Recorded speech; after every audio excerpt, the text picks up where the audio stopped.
What's going on, everybody? Today we are talking about Helldivers 2, a game that I just cannot put down right now. I am having an absolute blast playing it.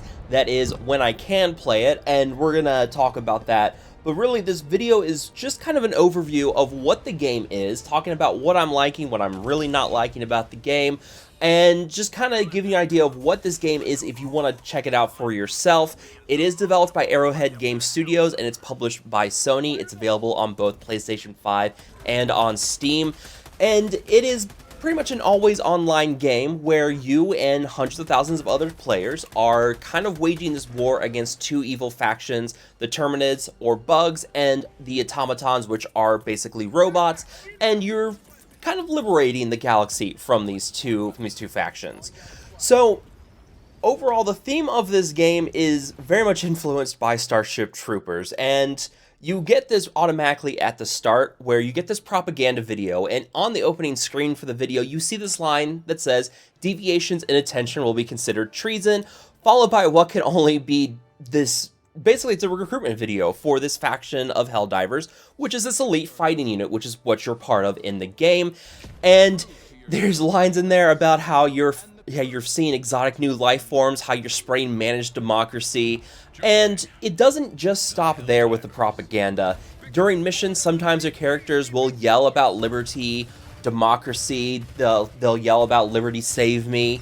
There's also the general of the Helldivers. His name is General Brash, and every now and then you'll get this little PSA on your ship at this big computer screen that kind of gives you news updates, but you also get videos from General Brash that are kind of like tips for playing the game, like, hey, this is how you deal with armored enemies, this is what you do for taking cover, pinging items on the map for your teammates to see, and the name of these videos is called Brash Tactics, which is just fantastic. I love it. I love the humor that this game has, and it's not to even mention that in the opening video, there's a part where you see soldiers in the background trying to impale a flag through a dead bug on the ground, and then they're chest bumping and high-fiving. It's fantastic. I love the humor in this game. It's fantastic.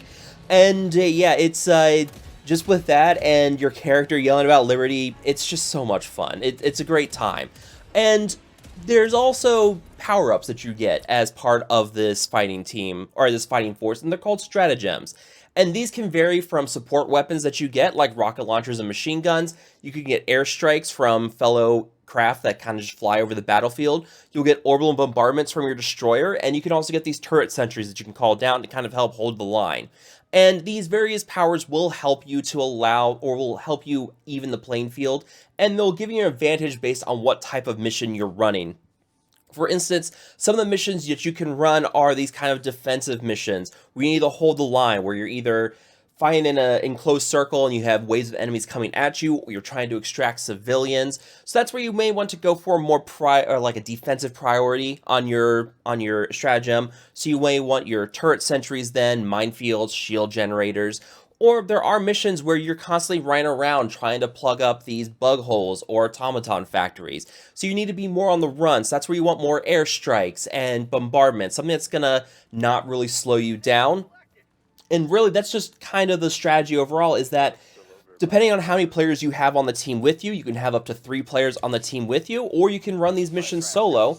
It's really kind of mixing and matching. You're going to create these loadouts based on what type of mission you're running. You can set up these sort of builds for your teams as well. For me personally, I like to kind of be in front, kind of scouting out the enemy, figuring out what's over the horizon, tagging different things so my other teammates know what's going on. So for me, I'll run a lighter armor that gives me more speed. I'll also probably run a shield generator backpack. That way I can kind of take some damage as I'm running around, kind of scouting things out.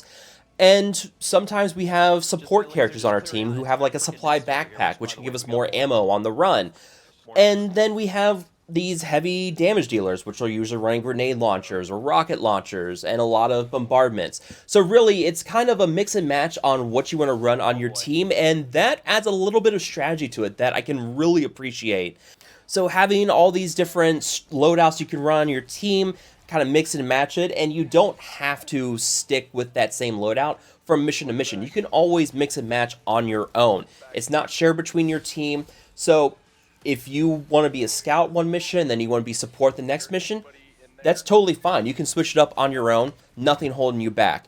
But also, this is where the game can devolve into this kind of chaotic fun, because there's no limits on friendly fire. At any time during a mission, you and your teammates can be killed by each other by accident or on purpose.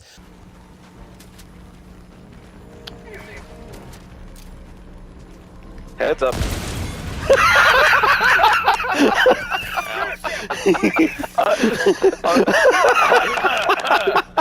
Oh man, that was good. Yeah, tell me, is he? I put a ping on him. Oh! See, that's what a friend does. Oh! You have a limited number of respawns as well, but those will recharge over time once you run out. And then enemies can constantly swarm you. There's always patrols walking around the map, and if you choose to engage them, you need to be quick about it, because sometimes those patrols can call in extra enemies. And as you get up to those higher difficulties, you get those heavy armor enemies, and that's where you need to be more strategic as well with your stratagems. You always going to need something that helps kind of punch through the armor, because if you don't, it's going to take a long time to kill enemies, and then you run to this risk of just getting swarmed. And yeah, it's not very fun. But the overall gist of each map that you complete is that you have a main objective, and once you complete that main objective, you can either continue to explore the map, complete side objectives, find research samples, find different items on the map that you can obtain and take back with you, or you can just go for extraction. And once you get to the extraction, you have 2 minutes to hold the line. And during that time, waves of enemies will just continue to come at you, so you have to pretty much set down a line of defense, hold on for those 2 minutes, and hope that the game doesn't do anything crazy to make it too difficult for you. Now, once you do complete a mission, you fill up a progress bar for this planet that you're trying to liberate. And while you individually will not create much of an impact with completing these missions, talking like thousandths of a percent every time you complete a mission, that's where the always online capabilities of this game comes in, because it's not just you. There's hundreds of thousands of other players also doing this. So you may get a thousandth of a percent in completing this mission, but there's other players out there who are also going to be chipping in. So it will add up over time. And then this is also where the developers are kind of using this always online games as a service spectrum with this game, in that there are going to be these events going on in the game. When the game first launched, we were doing an Operation Valiant Enclosure, which was to fight back the bugs, and now Super Earth is setting up these towers to kind of control the bug population. But while we were doing that, the automatons have now launched a sneak attack on the humans, and now we're trying to fight back against the automatons, which we're losing pretty badly, but it's something to keep us on our toes. There's going to be constantly evolving events. There will be more stratagem unleashed down the road. Mechs are supposed to be coming at some point soon. So you have all this working together, where you have this tailored online experience with you and the rest of the player base based on what the developers are doing. And the developers can change things up at any time. They can also make certain stratagem available for all players in the game. And that's just part of the ongoing campaign. Now, in terms of premium currency, there are microtransactions within the game, but I will say I felt little pressure to really buy anything. There's a premium battle pass, which is called War Bond in this game, and while you can pay money to unlock this early, you get a lot of premium currency just by playing the game. During matches, you can explore the map and find super credits, which is the premium currency for this game. And you also get a decent amount of it through the free War Bond as well. And to put it in perspective, my friend who's played it for 15, maybe 20 hours, he has found enough premium currency to be able to unlock the premium War Bond for free. So that gives you kind of an idea of what to expect with these premium War Bonds, and the War Bond price will vary depending on how much is in it. They have said this is one of the bigger premium War Bonds that they are going to include, so it's at 1,000 super credits. So in the future, the next one may be a little bit smaller, which means it's going to be a little bit of a lower cost to unlock that one. So there's no real pressure to buy the premium currency. There is a cash shop where you can buy certain armor sets, but none of those armor sets are extremely overpowered, so you don't have to buy them. Some of them do look aesthetically pleasing. There's one in there that looks like the second sister from Star Wars Jedi Fallen Order. So, you know, that one was pretty cool to buy.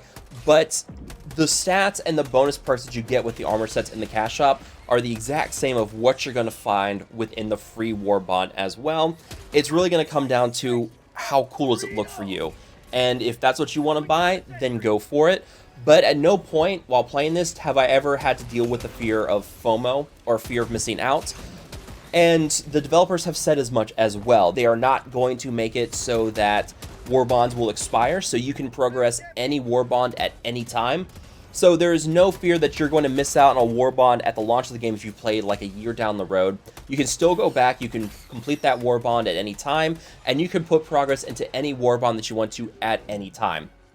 So you will never miss out on any of the battle passes in the game, which is honestly incredibly refreshing to hear. But while this is all good, there are problems with the game, and the big issue has to be the online infrastructure of the game, and this has been a problem since pretty much near the launch of the game. And to be fair, Arrowhead has been very transparent in what's going on. They're doing daily updates talking about what they're working on. The CEO of Arrowhead has been very based, it would be the best description for what I can say here, in that he's been very clear he does not want to make this game pay to win.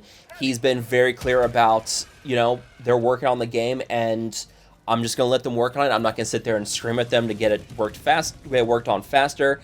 I trusted my team. They'll get it handled. He's been very, very good at that kind of stuff, but even so, it's very frustrating where a lot of players who bought the game just cannot play it right now.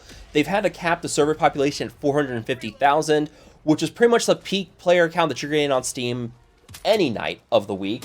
So during the weekdays, you just really, once you get home from work, if you work a 9-to-5 job in the US, by the time you get home, you probably can't play this game. You're going to be sitting in the login queue for an hour, maybe two, before it finally gets you in. And at that point, it's kind of hard to spend some time playing the game because you're probably time to go to bed, or maybe you've got family to worry about. So the time is precious for a lot of gamers out there. And right now, just not being able to play the game does not feel great. And they are working on it, but it's a back-end coding issue, and it's going to be a while before it gets fixed. So it's a exercise in frustration, and it's very much a game that is suffering from success, where they were expecting a fraction of what they've got playing this game. They were planning for about 50,000 players at peak to play this. They're getting 10 times that. So it's very much they are doing their best with what they can, but it doesn't mean that you can't be frustrated about not being able to play this game. And yeah, there's just some nights where I just can't play the game. And, you know, it sucks because I really do want to play, but I just can't. And, yeah, there's nothing else to really say except it sucks. And hopefully they get it fixed soon, because a lot of people aren't going to be as patient as I am about this. So we'll see what they do. But really, honestly, guys, this game is a blast. And, yeah. But honestly, guys, this game is just an absolute blast to play. I'm having a ton of fun with it. I would love for them to get these issues fixed with the server capabilities and the loading, the progress glitches. Yeah, they're working on it, but right now this is a game where, yeah, you should totally play it, but it's probably best to wait for it right now until they get things fixed. And we'll see how long that takes, and we'll kind of keep things updated on that end. But let me know down below, have you guys bought Helldivers 2?